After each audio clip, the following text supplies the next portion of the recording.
Hello there, and welcome back to the channel. When we're learning a new language, especially when we need to learn it to live in a new country, like I have with Spanish, we try our best not to make mistakes. Well, we don't like to make mistakes. And the thing is, because we don't like to make mistakes, we don't really speak as much of the language as we really should, because we're frightened of making mistakes. And it kind of limits us sometimes because we're kind of afraid to speak. I found this with many of my students who are and have been learning English. They hate to make mistakes. But this only really happens, this fear of making mistakes, when we are all grown up and we've become adults. We don't like to make mistakes. I think it's because we feel as though we're being judged, that we're making mistakes, and that's why we just don't like to make mistakes, and then it limits us in what we want to say. I think if you maybe think in the way that a child learns things,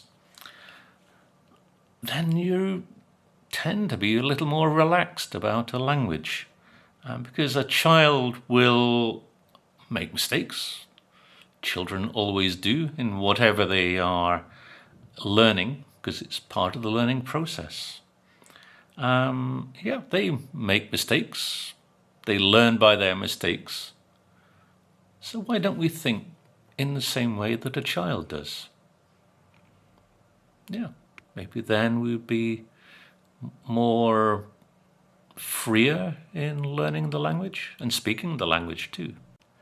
Whenever I go to the supermarket and over to the checkout, usually checkout number 20, I like to chat with the lady there, because you can't really be chatting to a robot in the self-checkout, can you?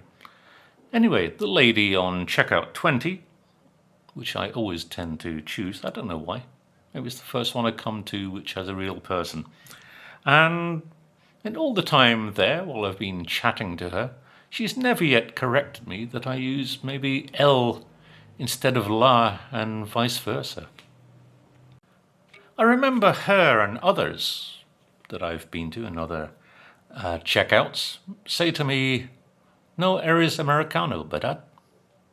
I replied, "No, okay." It's okay, usted es hablando en español. So it seems Americans don't speak Spanish when they visit the supermarket. Well, certainly in Soriana. And it's nice when you doubt yourself sometimes and you're at the checkout with the lady on number 20 and she says to you, "Usted habla español muy bien." Maybe she's just being kind.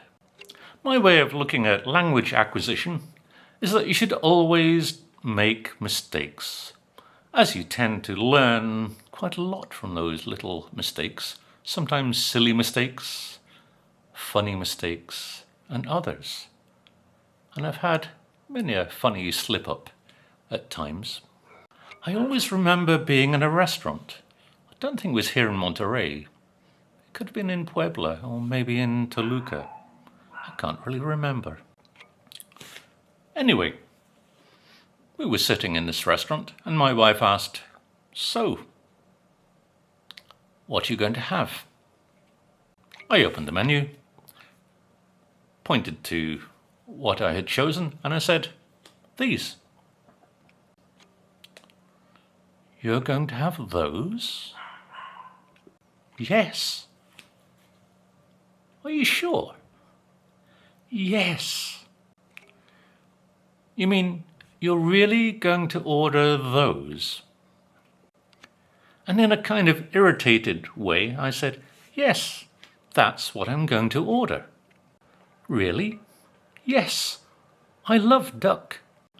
"My dear, that isn't duck." Somehow, I had this idea, or was it logic, that in Spanish there was a masculine and feminine, of everything. Therefore, I assumed that as pato is duck and is a masculine word, noun, then pater was obviously a female duck. It turns out that pater are pig's trotters, pig's feet, or manitas as they're sometimes called here. So after my wife explained this little detail to me about masculine and feminine, I decided, I'll just go for the courgette flour quesadillas after all.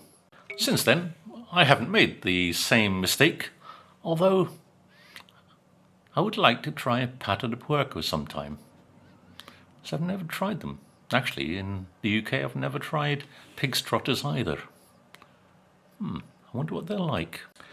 As of yet, I've not seen duck on a menu either. Maybe I should get both pata and pato if I see them both on a menu somewhere in Monterey. So, make mistakes and laugh about them. I know I have at many a time. Thank you for watching. Bye for now. Stay safe. See you soon. Bye.